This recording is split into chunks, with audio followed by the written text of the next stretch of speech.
My name is Autumn Townsend. I'm 33 years old. Last Thanksgiving, my parents gave gifts to every grandchild sitting at the table except mine. Each of my sister's kids received a wrapped box with a card that read, "To the grandkids who made us proud."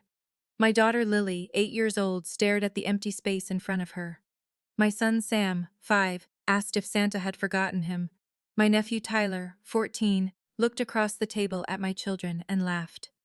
Guess they didn't earn one. I didn't yell. I didn't cry. I gathered my children, grabbed our coats, and walked out my parents' front door. When we got home, I sent one text to the family group chat. Within seconds, my phone exploded. Mom, Dad, my sister Monica, all calling nonstop. But here's what none of them knew. What I did next would cost them far more than a gift bag. Welcome back to Quiet Drama Stories, the channel where everyday people stand up, set boundaries, and reclaim their dignity, one story at a time. If you've ever been the person your family forgot, this one is for you. Drop a comment and be sure to subscribe. Now, let me tell you how this started. My family is from small-town Ohio, Millfield, population around 12,000. My father, Frank, retired 3 years ago from county road maintenance. My mother, Diane, runs the Tuesday prayer circle at First Presbyterian and considers herself the social backbone of our street. My older sister, Monica, married Craig Lawford, a dentist with his own practice, 15 years ago. They have 3 children, a big house, and 2 German cars in the driveway. I took a different path. I earned a culinary arts degree in Columbus. I married Kyle at 24. He was charming in public and controlling in private.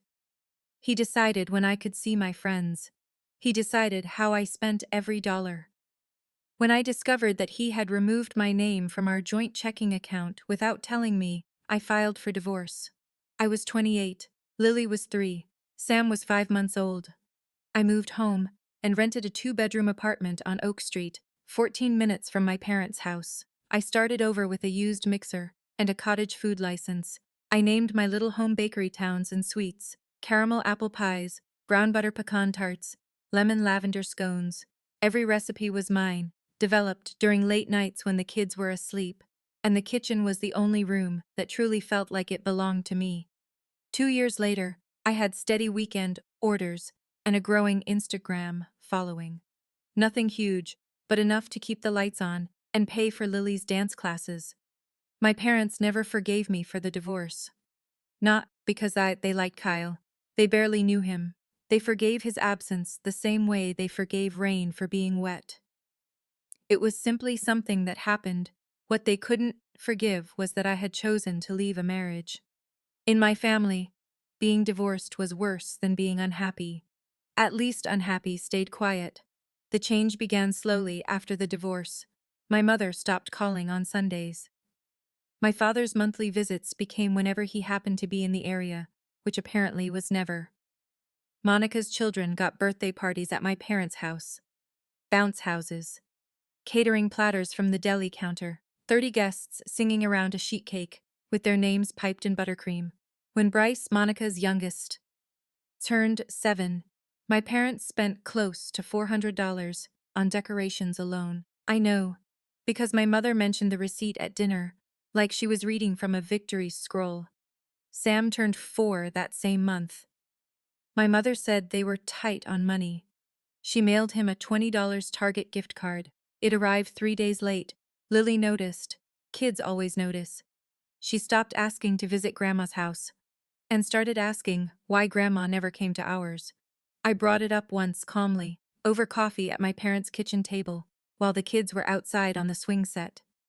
"Mom, the birthday thing, Sam notices, Lily notices." Diane stirred her coffee without looking up. "Monica needs more help, Autumn. Craig works long hours. You've always been the independent one. Take it as a compliment." A compliment. That was what she called it. I stopped arguing after that. I stopped expecting, but I didn't stop showing up, because every few weeks, Lily would look at me with those wide brown eyes and say, "Can we go see Grandma? Maybe she'll play cards with me this time."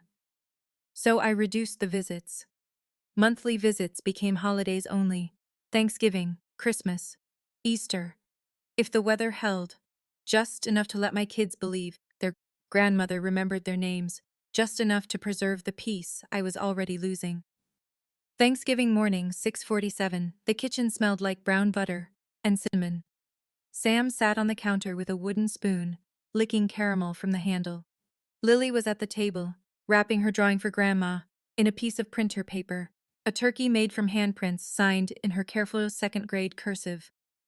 I slid my salted caramel apple pie into a carrier. It was the one dish everyone asked for at every family gathering. The one Diane served to her prayer circle, friends, and allowed them to assume she had made. I never corrected her. Correcting her required energy I didn't have to spare. We loaded the minivan and drove 22 minutes across town. I turned onto Maple Lane and saw Monica's pearl-white Lexus already parked in the driveway. Craig's dark blue BMW sat beside it. All four doors of my parents' house were lit up like a greeting card. Inside, the dining room table was set for 10. Turkey in the center. Name cards written in Diane's looping handwriting. I pulled out Lily's chair and stopped. At Tyler's place was a small, sparkly silver gift bag. At Emma's place, another. At Bryce's, a third.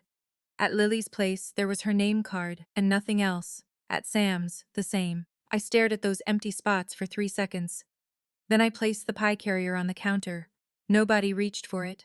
Nobody said, "Thank you." Frank shook my hand. Not a hug.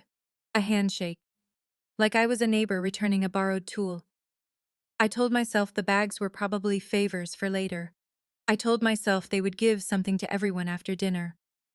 I told myself a lot of things that year. Most of them were wrong. Dinner conversation belonged to Diane. She talked about Monica's new kitchen countertops. Imported quartz, $12,000. She talked about Craig's practice expanding into a second office on the east side of town. She talked about Tyler making the travel soccer roster. Every sentence circled back to Monica's family, like a dog returning to the same patch of grass. I mentioned that Towns and Sweets had been accepted for a booth at the Millfield Spring Farmers Market, 3 months away, my first real public venue. I had been planning it since September. Diane changed the subject before I could finish the sentence. Frank, pass the gravy. Monica, tell everyone about Bryce's science project. Monica smiled. Craig cut his turkey. Nobody looked at me. Lily sat beside Sam, quiet. She kept glancing at the silver bags at her cousin's seats. Her fingers traced the edge of her empty placemat. Sam hadn't noticed yet. He was 5. He was still young enough to believe that when something was missing, it was probably coming later. Monica leaned across the table. Autumn, have you thought about getting back into restaurant work? Stability, you know, benefits, health insurance for the kids. I put down my fork. I have insurance through the marketplace. Right? Monica smiled again. Just thinking of the kids. Frank asked Sam what he wanted for Christmas. Before Sam could answer, Diane interrupted. Frank, let's not do gift talk right now. The irony of that sentence wouldn't hit me for another 20 minutes. I should have left then, but Sam had mashed potatoes on his chin and was giggling at something Tyler had said to him. And for about 10 seconds, it looked like the kind of family I wanted my children to have. 10 seconds. Diane stood before dessert. She smoothed her blouse, pressed her palms together, and addressed the table like a woman delivering a keynote speech.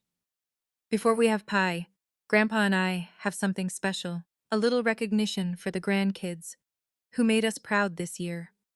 She walked to Tyler's chair first and handed him his silver bag. He pulled out a gaming headset, $80 retail. I knew because Sam had circled it in a flyer the week before. Tyler grinned. Thanks, Grandma. Emma was next. A jewelry-making kit with real semi-precious beads. She squealed. Diane beamed, then Bryce. A Lego architecture set, the Statue of Liberty. He tore open the bag and dumped the box onto the table. Then Diane sat back down, folded her napkin, and picked up her wineglass. That was it. Sam looked at me. His bottom lip didn't tremble. He was confused, not hurt yet. He leaned close and whispered, "Where's ours, Mama?" I opened my mouth. Nothing came out. Lily didn't ask. She already understood. She pulled her handprint turkey, drawing halfway out of her jacket pocket, looked at it, and pushed it back inside. She wasn't going to give it to Grandma anymore. Tyler put on the headset, adjusted the band, looked at Lily, then Sam, and laughed. Guess they didn't earn one. Nobody corrected him. Monica examined her wine. Craig studied a spot on the wall. Frank stared at his plate. Deanne took a sip and said nothing. The room was silent except for the sound of wrapping paper and the hum of the football game playing in the other room. And my 5-year-old son's face slowly shifted from confusion into the kind of understanding no child should ever have to learn at a dinner table. I looked at Lily. Her hands were flat and still in her lap. That was how she held them when she was trying very hard not to cry. I looked at Sam. He was staring at Tyler's headset with an expression I recognized. The same expression I used to wear when my mother forgot my school recital. Then I looked at my mother. She was cutting a piece of turkey and chewing with the satisfaction of someone who believed she had just taught a very important lesson. I stood slowly and pushed my chair in. Lily, Sam, get your coats. Diane put down her knife. Autumn, sit down. You're overreacting. Get your coats, baby. We're going home. I walked to the counter. My pie was sitting exactly where I had placed it 45 minutes earlier, untouched. Nobody had sliced it. Nobody had served it. Nobody had even moved the carrier to make room. I wrapped it in the tea towel I had brought and tucked it beneath my arm. Frank half rose from his chair. Come on, Autumn, it's Thanksgiving. I looked at him. Not for us, Dad. Lily slid out of her chair and took Sam's hand. She reached into her pocket, pulled out the handprint turkey drawing, and quietly folded it back inside. She had made it the night before with watercolors. She had signed it, Love. Lily, age 8. She put it away and walked toward the front door without looking back. Nobody followed us. I buckled Sam into his car seat. Lily climbed into the other side and fastened her own seatbelt. I started the engine, backed out of the driveway, and turned onto Maple Lane. I expected someone to come outside. A voice. A hand against the window. Something. The porch light remained on. The door stayed closed. The drive home took 22 minutes. Sam fell asleep with his cheek pressed against the window by minute 5. Lily sat with her hands motionless in her lap, staring at the road. She didn't say anything until we pulled into our driveway. Mama, why doesn't Grandma like us? I turned off the engine and sat in the darkness for a second. The dashboard clock read 7:14. Grandma is confused right now, baby. That's not your problem to fix. I carried Sam inside, laid him on the couch beneath a blanket, and stood in the kitchen for a long time staring at my phone. The family group chat, Towns and Family Blessings, glowed at the top of my messages. 19 members, though only 5 of us ever posted. The last message was Diane sharing a pumpkin bread recipe 2 days earlier. I typed something short and final. Don't invite us again. We're not your joke. I paused. Then I added one more line. Your gift is on the way. I didn't know what that meant yet. I pressed send anyway. Within 30 seconds, I had 4 missed calls. Mom, Dad, Monica, Mom again. Then a text from Diane. You're being dramatic. Call me now. A text from Monica. Seriously, it was just gifts. A text from Frank. Your mother is crying. I placed my phone face down on the counter, walked to the refrigerator, and cut 2 slices of salted caramel apple pie. The same pie nobody had touched at my parents' house. I put the slices on plates and set them on the kitchen table. Lily came in. She sat across from me. We ate silently, just the 2 of us, while Sam slept on the couch, and my phone buzzed against the granite like something trying to escape a jar. I didn't answer. I still didn't know what your gift is on the way meant, but I knew I was finished pretending. The next morning, I woke up to 47 unread messages in the group chat. Deanne had written an entire essay, 4 paragraphs, perfect punctuation, as though she had drafted it in a Word document first. Her explanation was that the gifts had been for academic achievement. Tyler made the honor roll. Emma won the district spelling bee. Bryce received a citizenship award at his elementary school. It was meant to be motivational, she wrote. We were hoping it would inspire Lily and Sam to work harder. Sam was 5. He was in preschool. His greatest academic accomplishment that year was learning how to zip his own jacket. Frank sent me a separate message, privately, not in the group. Your mom didn't mean to hurt anyone. Come for Christmas. We can talk. Then Monica texted. If your kids were in more activities, they would have gotten something too. Don't blame mom for your choices. I read every message twice. I saved screenshots. I didn't respond. At 9 that morning, I called Patty and Guyan. Patty owns the flower shop on Main Street. She is 58 years old, originally from Houston, and she is the kind of woman who says exactly what she means and means it hard. She has known me since I moved back to Millfield. Every Friday, she buys 24 lemon scones from me for her shop counter. I told her everything. The bags, the speech, Tyler's comment. Walking out, Patty was silent for about 3 seconds, then she said, "Honey, that is not tough love. That is cruelty with a name card on it." I exhaled for what felt like the first time in 12 hours. Save those messages, Patty said. All of them. You might need them later. I didn't know why yet, but I saved them. December arrived cold and quiet. No calls from Diane, no visits from Frank. The group chat remained still, like a room after an argument. Everyone waiting for somebody else to speak first. I threw myself into towns and suites. Holiday orders doubled compared with the year before, mostly through word of mouth from a craft fair I had done in November. I filled 73 orders in 3 weeks: pumpkin ginger tarts, cranberry almond biscotti, my salted caramel apple pie. The same pie that had sat untouched on my parents' counters was now selling 4 deep every Saturday from my kitchen. I applied for a booth at the Millfield Spring Farmers Market. The application was 2 pages, plus references. Patty wrote one. My culinary school instructor, who still remembered me after 9 years, wrote the other. I mailed it during the first week of December and tried not to check the mailbox every afternoon. I also drove to the county clerk's office and upgraded my cottage food license to a full food handler's permit, 12 hours of classes, $65. A laminated certificate I stuck on the refrigerator beside Lily's spelling test, and Sam's finger painting. On Christmas Eve, a card arrived from my parents addressed to Lily and Sam, not Autumn. My name wasn't on the envelope. Inside was a $25 Target gift card and a note in Diane's handwriting. Merry Christmas to our grandchildren. Love, Grandma and Grandpa. Lily looked at the card, then she looked at me. Mama, Grandma forgot your name. She didn't forget. Grandma is mad at me, baby, and that's not your problem to fix. Lily nodded. Then she went back to her coloring book. Sam taped the gift card onto the refrigerator like it was a trophy.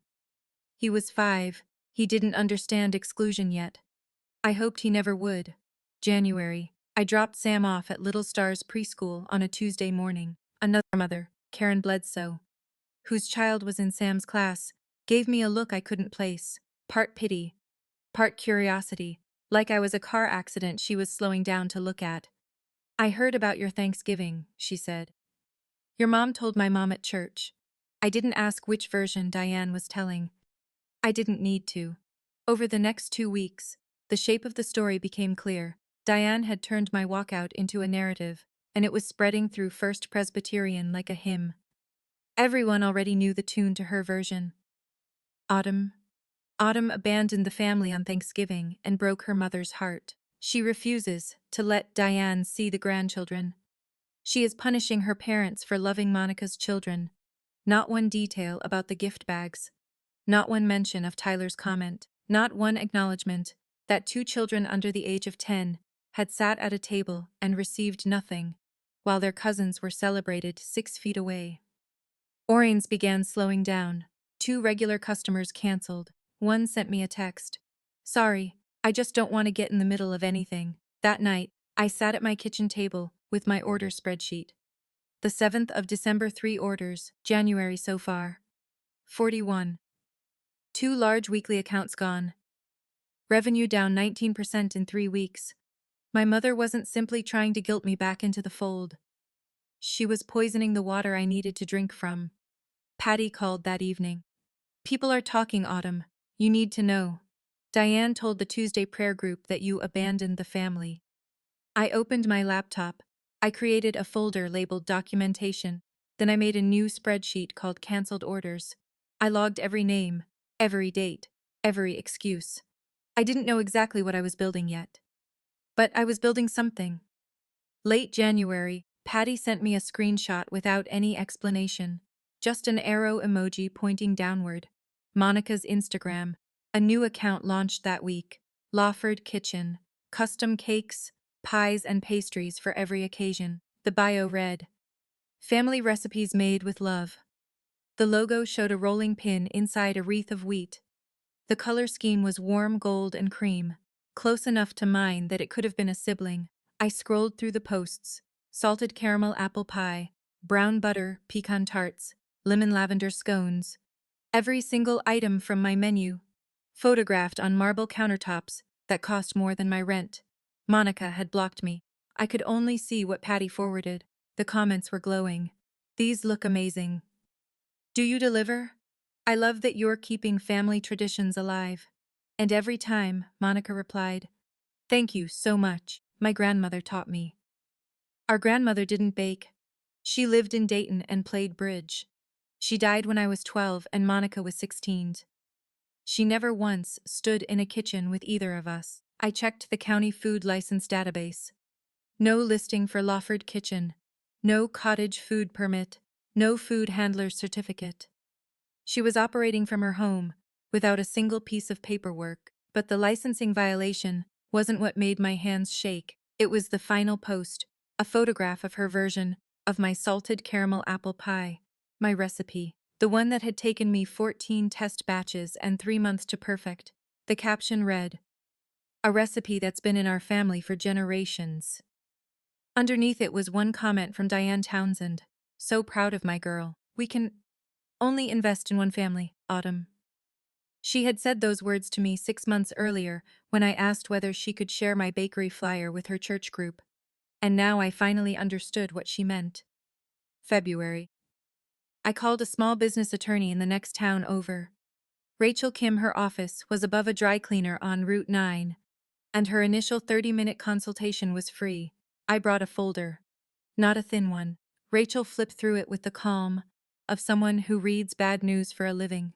My cottage food license, showing towns and suites registered 2 years earlier. 153 order receipts, every one timestamped. 28 Instagram posts, dating back 22 months, all with original recipe photos. My handwritten culinary school notebook, dated and covered with my instructor's margin notes, in red pen, Cumsaber emails. County permit upgrade paperwork. Rachel looked at me over the folder. "How long has your sister been operating?" "About 3 weeks." "Does she have any formal training?" "She took a cake decorating class at the community center in 2019. Rachel closed the folder. "You have common law trademark rights through prior use. If she registers a name or product line that's confusingly similar to yours, you can file an opposition." She pulled up Monica's Instagram on her phone, scrolled through the menu posts, and compared them side by side with my documentation. "This isn't competition," she said. "This is appropriation." She told me to keep documenting everything. Every post. Every comment where Monica claimed the recipes belonged to the family. Every order she accepted. If she files a trademark, we file an opposition the same week. I asked how much it would cost. Rachel said her hourly rate was $175, but an opposition filing would be a flat $1,500. She told me to think about it. I drove home with the windows down, even though it was February and 38 degrees outside. For the first time in months, I felt something I had almost forgotten. Certainty. Late February, my inbox chimed with a confirmation from the Millfield Farmers Market. My booth had been approved, slot 14. Right between Patty's flower stand and the honey vendor. Opening day was the 3rd Saturday of March. That same afternoon, the market coordinator called me. Her name was Deborah, and she sounded like someone trying very hard to remain neutral. "Autumn, I want to give you a heads up. We received another application for a baked goods booth. The product line has significant overlap with yours." She didn't say Monica's name. She didn't have to. "Is the applicant licensed?" I asked. Pause. That's between the applicant and the county. Monica had applied to the market. Someone had told her about my booth. 3 months of silence from my family, and suddenly my sister was preparing to set up shop 3 tables away from me. Her Instagram following had climbed to 900. Mine was at 600 and change. She had Craig's dental practice income behind her marketing, professional product photography, vinyl, banners, a website with an online ordering form, things I couldn't afford yet. I opened my order spreadsheet. The 4th of January 1 orders. February so far. 22. Revenue was down 44% from December. That week, a customer messaged me. Your sister says she taught you how to bake. Is that true? I stared at the message for a full minute. No, I went to culinary school. I developed every recipe myself. Oh, she made it sound like you copied her. I screenshotted the conversation, saved it in the documentation folder, sent a copy to Rachel, 44%. That wasn't a seasonal dip. That was a woman with a dentist's income and my recipes, pulling my customers across the street. Early March, Patty called me on a Wednesday evening. Her voice sounded different, tight, urgent, the way she sounds when someone puts carnations in a bridal bouquet. Come to the shop right now. There's something you need to see. I drove there in 9 minutes. Patty stood behind the counter holding out her phone like evidence in a trial. Her daughter Jess was friends with Monica's babysitter, a college student named Alyssa, who watched Tyler, Emma, and Bryce 2 nights a week. Alyssa had been scrolling through her screenshots folder and accidentally sent a batch to Jess instead of her roommate. Group chat screenshots. The wrong group chat. Not the Townsend family blessings thread. A different one. 3 members. Deanne, Frank, Monica. The chat was called Planning Committee. The messages were dated 2 weeks before Thanksgiving. Deanne. Get gift bags for the 3 kids, not Autumn's. She needs to understand there are consequences for pulling away. Monica. Craig can get the headsets wholesale. I'll handle the rest. Frank. Is this really necessary? Diane. If she wants back in this family, she needs to show up properly. This will motivate her. Then, the day after Thanksgiving, after I walked out, after I sent my text, there was one more message from Diane. She'll come crawling back by Christmas. I read those screenshots while standing inside a flower shop that smelled like eucalyptus and cold water. My hands went numb. My chest felt like someone had placed a flat stone on it and walked away. It had never been about earning anything. It had never been about achievement. It had been organized, deliberate, a punishment aimed at my children, ages 8 and 5, designed to force me back into a family that considered obedience the price of belonging. Patty didn't say any. She simply placed her hand on my shoulder and let me stand there until I could breathe again. If you have ever discovered that the people you trusted were planning to hurt you, planning it like a project, with group chats and shopping lists, then you know what that feels like. You know why I kept going. If you're still here, drop a comment and tell me if you've ever discovered the truth about someone you loved, if you haven't already. Because what happened at that farmer's market is where this story really begins. The 1st of March. Rachel called before I had finished my morning coffee. Your sister filed a state trademark application. Lawford Kitchen Artisan Sweets and Pastries. The product list overlaps completely with your registered menu.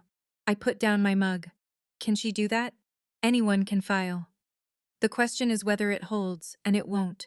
Your prior use documentation is airtight. Every receipt, every post, every license predates hers by at least 20 months. Within 5 days, Rachel filed an opposition on behalf of Towns and Sweets. The fee was $1,500. I paid it using the savings I had been putting aside for a commercial mixer. The mixer could wait. My name could not. That same week, Monica posted a photo of her version of my salted caramel apple pie. Golden light, marble counter, a single slice on a ceramic plate with a sprig of rosemary. Caplet, my grandmother's recipe perfected. 47 likes. The comments were filled with heart emojis and requests to order. I opened my recipe notebook, the one I had carried through culinary school. Page 34. salted caramel apple pie. The final version was dated in my instructor's red ink, 18 months before Monica posted her first photo. I photographed every page, front and back, uploaded them to a time-stamped cloud folder, and shared access with Rachel.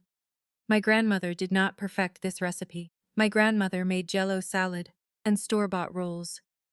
She played bridge on Fridays and died when I was 12.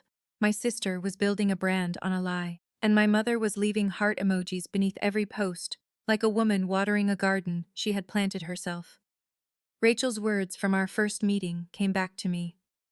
Prior use beats a filing date. Every receipt you saved is a brick in your wall. I had a lot of bricks. Mid-March, the Millfield Farmers Market held a preliminary vendor meeting at the community center. 32 booths were confirmed. Deborah, the coordinator, went through setup times, health codes, and parking passes. I arrived early and arranged my sample table. 3 pies sliced thin, printed menus, business cards with a QR code linking to Instagram, a clean white tablecloth, hand-lettered chalkboard signs. Monica walked in 20 minutes late. She carried a rolled vinyl banner beneath one arm and a box of samples in matching gold packaging. She saw me and stopped for half a second. Then she chose a table at the opposite end of the room. The other vendors noticed. Dan, the honey seller who had been doing the market for 11 years, leaned toward Patty during the break. Those two have the exact same menu. That is not a coincidence. Patty took a sip of coffee. No, it is not. After the meeting, Deborah pulled me aside near the water fountain. I need you both to coexist on market day. If there is a business dispute, that is not something I can mediate. I nodded, understood. She paused, glanced toward the door. Monica had just walked through, then added quietly, "For what it is worth, your cottage food license predates the other application by 23 months. That is public record." I checked. She walked away before I could respond. Patty was waiting beside my car. She had a cellophane-wrapped bouquet of sunflowers tucked beneath her arm, the same ones she puts out on Fridays when her delivery arrives. She handed them to me. "What are these for?" "For your table on opening day. Let your work speak, honey. It will be louder than any gossip in this town." I placed the sunflowers on the passenger seat and drove home with the windows cracked, even though it was still only 42 degrees. Late March. Rachel called with an update. "The state trademark office flagged your sister's application. Your opposition is under formal review. Based on the documentation you provided, 2 years of dated receipts, 28 Instagram posts, the cottage food license, the culinary school notebook. Your case is strong." Strong. She said the word the way a doctor says stable, carefully, professionally. With just enough warmth to let you know things were moving in the right direction. Ori started coming back. 2 former customers contacted me that same week. One was a woman named Claire, who used to buy a pie every Sunday for her book club. "I saw your original Instagram posts," she said. "I compared the dates. I didn't realize your sister started after you." "She did," I said, "by 20 months. I feel awful. I ordered from her twice." "You didn't know. She ordered 3 pies that week and told her book club." I didn't talk about Monica. I didn't mention the trademark fight, the group chat screenshots, or the gossip campaign. I simply kept posting consistently. Process shots from my kitchen at 5 in the morning. Sam with flour on his nose. Lily arranging pie slices on a sample tray for the market. Real life, my Instagram followers climbed 800, 900, 900, 1100. A local food blogger named Tess reached out. "I love the story behind Towns and Sweets. Single mom, home baker, culinary school background. Can I do a profile?" The blog post went live during the second week of March. It was honest and specific. It mentioned the date of my cottage food license, my culinary degree, and the 2 years I had spent building the business from scratch. It did not mention Monica. It didn't need to. 6,000 views in 7 days. Comments appeared. This is what real entrepreneurship looks like. For the first time, strangers were seeing what my family had always refused to see. Diane showed up at my front door on a Wednesday evening. No call, no warning. just her car in my driveway and her knuckles against the screen door. I had not seen her face in 4 months. She looked thinner. Her hair had been freshly colored, and her lipstick was precise, which meant the visit was planned. Deanne does not leave the house wearing lipstick unless she has something to say. "We need to talk about this legal business," she said from the porch. "You need to drop it." I did not invite her inside. I stepped onto the porch and closed the door behind me so the kids would not hear. "Which legal business?" "This thing with Monica. The trademark nonsense. You are embarrassing this family." "Which part is embarrassing? The part where she stole my recipes, or the part where you helped her?" Diane's jaw tightened. "Nobody stole anything. You got those recipes from my kitchen. They are family recipes. I developed them in culinary school, Mom. I have the notebooks with dated instructor notes." She shifted and lowered her voice half a register, the way she always does when switching from offense to guilt. "I am your mother. I carried you, and you are choosing a pie business over your own family." I looked directly at her, no heat, no crack in my voice. "You chose gift bags for 3 children and empty seats for 2. You made the first choice, Mom, not me." Something crossed her face, a flicker, not remorse. Recognition, the expression of someone trapped inside their own logic and unable to find a way out. She left without another word. She walked to her car, pulled out of the driveway, and turned right onto Oak Street. I watched her taillights disappear.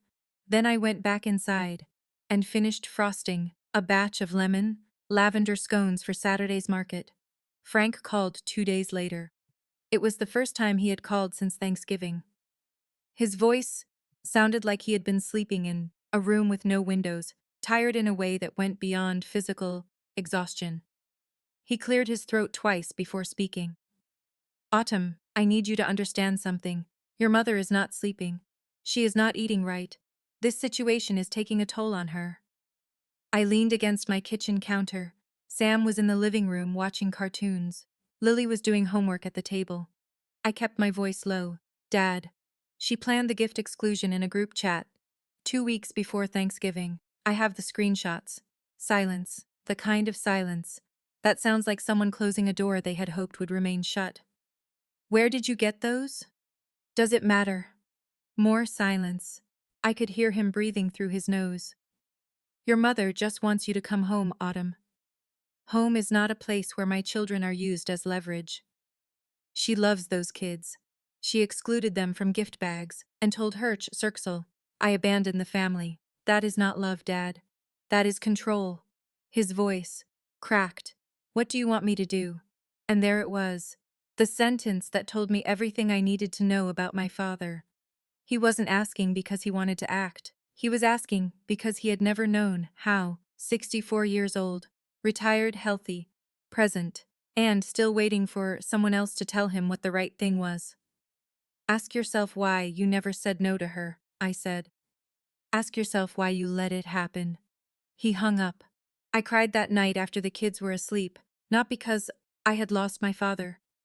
I had lost him years earlier without either of us admitting it. I cried because he had finally confirmed it out loud. The week before the Millfield Farmers Market grand opening, I sat on the living room floor, with Rachel's folder spread across the carpet like a case map. Trademark opposition filed. Acknowledged. Under review. Prior use evidence packet. 43 dated invoices. 28 Instagram screenshots with timestamps. My cottage food license scan. 8 customer testimonials. Each one signed, dated, and specific. Rachel had organized everything into a laminated one-page timeline. Left column, Towns and Suites, established October 2023. Right column, Lawford Kitchen, established January 2026. Beneath each column were the dates, posts, receipts, and 23 months of difference laid out in 12-point font. I had not asked her to make it. She said she thought I might want something I could hold. I baked test batches that Thursday night. Sam sat on the counter, licking caramel from a spoon, same place. Same spoon as Thanksgiving morning. Lily folded napkins stamped with the Towns and Suites logo, carefully pressing each one into the ink pad and centering the stamp. "Mama, are we going to sell a lot?" I hope so, baby. More than Aunt Monica? I stopped rolling the dough. Lily looked at me with an expression that was too adult for an 8-year-old. She knew. She knew. She had been watching. She understood more than I had given her credit for. We are going to sell what we make, and we are going to be proud of it. She nodded and went back to stamping. I placed Rachel's folder inside my market tote. The laminated timeline, the evidence binder, the culinary school notebook. I wasn't planning a confrontation. I was planning a booth. But I put the folder in the bag, the same way you put an umbrella in your car, when the sky looks uncertain, just in case. Saturday morning, 5:45. Millfield Town Square was dark except for the pavilion's string lights and the headlights of vendor trucks, arriving one after another. I loaded the minivan, 4 coolers of sliced pies, 2 trays of tarts, chalkboard signs, psalm plates, the tablecloth. Sam stayed home with Patty's husband, Doug, who had volunteered to babysit. Lily came with me. She insisted. My booth was slot 14. I set up the white tablecloth first, then the chalkboard menus. Then the ceramic sample plates with toothpicks. Patty's sunflowers, the same ones she had given me after the vendor meeting, went into a mason jar at the corner of the table. Lily taped a drawing to the front. Towns and Sweets, made with love. She had drawn it the night before in colored pencil. 3 booths to my left. Monica arrived at 6:30. Professional vinyl banner. Gold-lettered signage. Matching gold boxes stacked inside a branded crate. Craig's BMW idled at the curb while she unloaded. He handed her a check and drove away without getting out. She didn't look at me. I didn't look at her. By 9, foot traffic was steady. I sold 14 pie slices during the first hour. People stopped. They tasted. They asked questions. How long have you been doing this? Where can I order for a party? Is this the pie I saw on the food blog? Around 9:30, a woman walked over to Monica's booth and tasted the salted caramel apple pie. Then she came to mine and tasted mine. She stopped, looked back and forth between the 2 booths. These taste identical, she said. I met her eyes. They should. It is my recipe. She looked at Monica's banner, then mine, then at the dates on my laminated menu. She bought a whole pie from me and walked away. 10:30. Diane and Frank entered the market through the south entrance. Diane wore her Sunday blazer, pale blue with pearl buttons. Frank followed behind her, the way he always did. Close enough to appear present, far enough away to avoid responsibility. They went directly to Monica's booth. Diane embraced her loudly.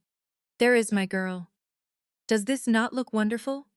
The hug lasted 5 seconds longer than necessary. It was aimed at me. For 20 minutes. For 20, they remained at Monica's booth. Diane handed samples to people passing by. Frank shook hands with people he recognized from church.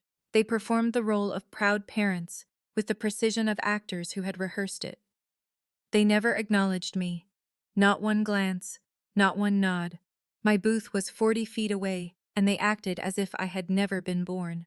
A woman from Diane's prayer group stopped at my booth. I recognized her from a Christmas potluck years earlier. She leaned closer. Your mother told everyone. Monica started this business first. Is that true? I reached into my tote, pulled out the laminated timeline, and laid it flat on the table where she could read it. Towns and Sweets. October 2023. Lawford Kitchen. January 2026. 23 months apart. Dates, licenses, social media records. She read it. Her eyes moved from left to right, then from top to bottom. She looked up at me, then down the row toward Monica's booth, then back at me. Lord have mercy, she said quietly. She bought a tart.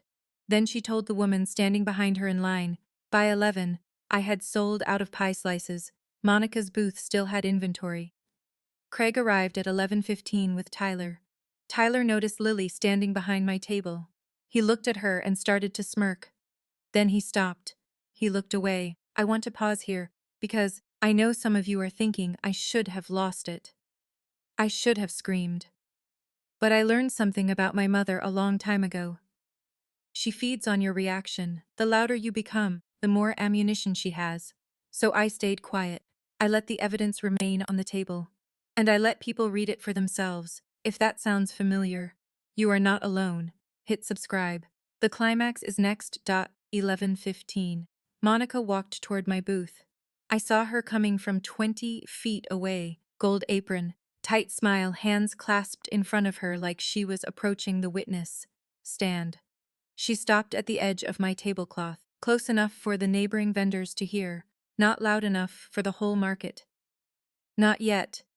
You need to stop telling people I copied you, she said. This is embarrassing. I haven't told anyone anything, Monica. Then, why is everyone looking at your little timeline like it's evidence? Because it is. She shifted her weight and crossed her arms. Those are family recipes, Autumn. Mom taught both of us. Mom told me last week they were family recipes. You told Instagram your grandmother taught you. Which story is it? Her face flushed from the neck upward. The color started at her collar and climbed like a thermometer. She leaned closer. You have always been jealous of me. Ever since we were kids, you couldn't keep a husband and now you. She stopped. Not because she had run out of words, because she realized people were listening. Dan, the honey vendor, had paused in the middle of pouring. Patty stood completely still behind her flower buckets. The woman from the prayer group was still standing, at my booth, tart in hand, frozen. 3 other customers had stopped walking. Monica looked at them, then at me. Her jaw moved, but no words came out. I didn't raise my voice. I didn't step toward her. I reached into my market tote and pulled out the folder. Rachel's folder, the one I had packed just in case. I placed it on the table between us. I didn't say anything. The folder sat there, thick, neat, held together by one black binder clip. I opened it. My hands were steady. My pulse wasn't. But nobody needed to know that. This is my cottage food license, registered October 2023. These are 153 order receipts, each one date stamped. These are 28 Instagram posts from the last 22 months, showing my original recipes. I turned another page. This is my culinary school notebook. Page 34, salted caramel apple pie. Final version dated in my instructor's handwriting. I placed the laminated timeline beside it. Left column, right column. 23 months of documented work against 3 months of copied content. The state trademark office has already flagged your application because of my prior use filing. My attorney submitted the opposition during the first week of March. Monica stared at the folder as if it had grown teeth. This is crazy. You are crazy. It is not crazy, Monica. It is a paper trail. Diane pushed through the small crowd that had formed 15 people, maybe 20. She moved quickly, her Sunday blazer catching the morning light. What are you doing? Stop making a scene. I kept my eyes on the folder. I am not making a scene, Mom. I am showing people the truth. That is all I have ever wanted. I reached into the folder one more time. One more sheet. I laid it flat on the table and turned it toward both of them. The planning committee group chat screenshots. The messages from 2 weeks before Thanksgiving. Diane's message. Get gift bags for the 3 kids, not Autumn's. Monica's reply. Craig can get headsets wholesale. Frank's hesitation. Is this really necessary? Diane's answer. This will motivate her. And the final message sent the night after I walked out. She'll come crawling back by Christmas. Diane's face went white, not pink, not pale, white. The kind of white that happens when blood decides it has somewhere else to be. The crowd was silent. Monica recovered first. She turned toward everyone, with her palms raised, the way politicians do when a microphone catches something they never meant to say. She is lying. She has always been jealous. She couldn't keep a husband and now she... A woman in the crowd interrupted, the woman holding the tart. Mom, these documents have dates on them. Monica stopped. Her mouth stayed open for a second, then it closed. She looked at Craig. Craig had been standing behind her with Tyler, holding a reusable shopping bag, like a man who expected to be somewhere else by now. He looked at the folder, then at Monica, then he quietly took one step backward. His face told the entire story. He didn't know. Not about the recipes, not about the trademark, not about the group chat. Craig Lawford, 40 years old, successful dentist, had just discovered that his wife's new business was built on her sister's work and his mother-in-law's cruelty. Tyler stood behind his father. For the first time since Thanksgiving, he had nothing to say. Diane tried one more time. She stepped close to me, close enough for me to smell her perfume, the same vanilla musk she had worn to every family dinner since I was a child. Autumn, please. You are destroying this family in front of everyone. I didn't destroy it, Mom. I just stopped hiding the damage. Her hands trembled, her voice dropped until it was almost inaudible. I just wanted you to need us again. There it was. Small, almost real. For half a second I saw her, not the woman who had organized gift bags and gossip campaigns, but a 61-year-old mother who had confused control with closeness and didn't know how to love without a leash. Then she straightened, wiped her eyes, looked at the crowd. None of this would have happened if you had just come to Christmas like I asked. And just like that, the moment disappeared. She couldn't separate love from obedience. She wasn't going to learn, and I was done waiting for her to. Deborah, the market coordinator, had been standing about 10 feet away holding her clipboard. She stepped forward and addressed both of us, although she looked toward the crowd as she spoke. I have reviewed the vendor applications and the county licensing records. Ms. Townsend's cottage food license for Towns and Sweets predates the competing application by 23 months. The overlapping product descriptions have been flagged, and I will be forwarding the matter to the County Food Safety Office for review. Translation: Monica was operating without the proper license. Her booth might not return. Monica said nothing. She walked back to her booth, without another word. Craig followed. They packed the vinyl banner first, then the gold boxes, then the samples nobody had touched during the last hour. Tyler carried a folding table to Craig's BMW. Deanne and Frank left through the south entrance. Deanne walked 6 steps ahead of Frank. He followed the way he always had. At my booth, a line formed, 12 people. Some were regular market customers, some were strangers, who had watched everything from the pickle vendor's booth or the kettle corn stand. A woman I had never met bought an entire pie. I am telling everyone I know about this place. Patty stood at the corner of my booth with her arms crossed and a grin she wasn't even trying to hide. Let your work speak, huh? I almost couldn't answer. My throat was tight, not from anger, from the unfamiliar feeling of being seen by people who had no obligation to look. Lily had watched everything from behind my booth, sitting on an overturned milk crate with her colored pencils. During the confrontation, she had drawn something. She held it up. A new sign, colored pencil on cardstock. Towns and Sweets. We earned it. I looked at my daughter. I nodded. Yeah, baby, we did. That evening, after the market had packed up, the coolers were empty and the tablecloth was folded. The sunflowers had started to wilt a little, but they were still yellow enough to keep. I drove home the same 22 minutes I always did. Sam had fallen asleep at Patty's house and stayed asleep when Doug carried him to the car, the same way he had fallen asleep on the drive home after Thanksgiving. Cheek against the window, trusting that wherever we were going would be safe. At home, I placed him on the couch with a blanket. I made tea, opened my phone. The Towns and Family Blessings group chat sat at the top of my messages. 31 unread. I didn't open them. I typed one message. I wish you well, but we are done. Do not contact me or my children. If you respect us at all, you will respect this boundary. I sent it. Then I left the group chat. Blocked Diane's number. Blocked Monica's number. I left Frank unblocked. Not because I expected him to change.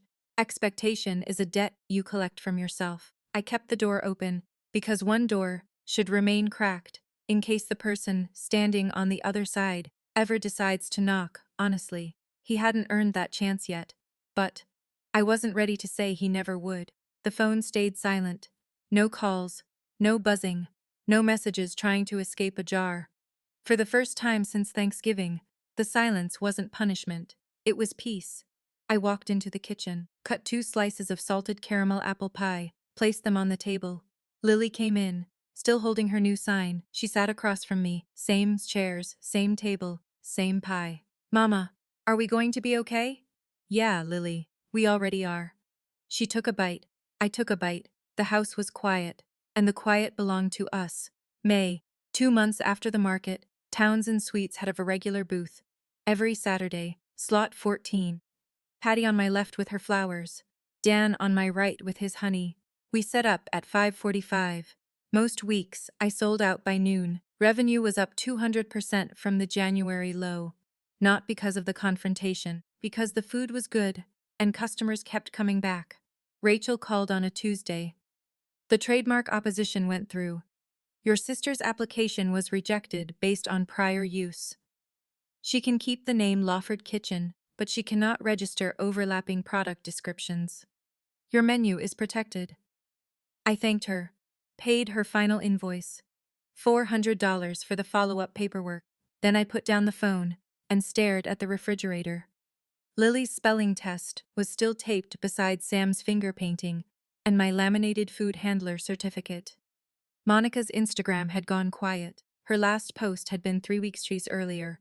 No new orders listed, no captions about family recipes, no grandmother's traditions, just silence.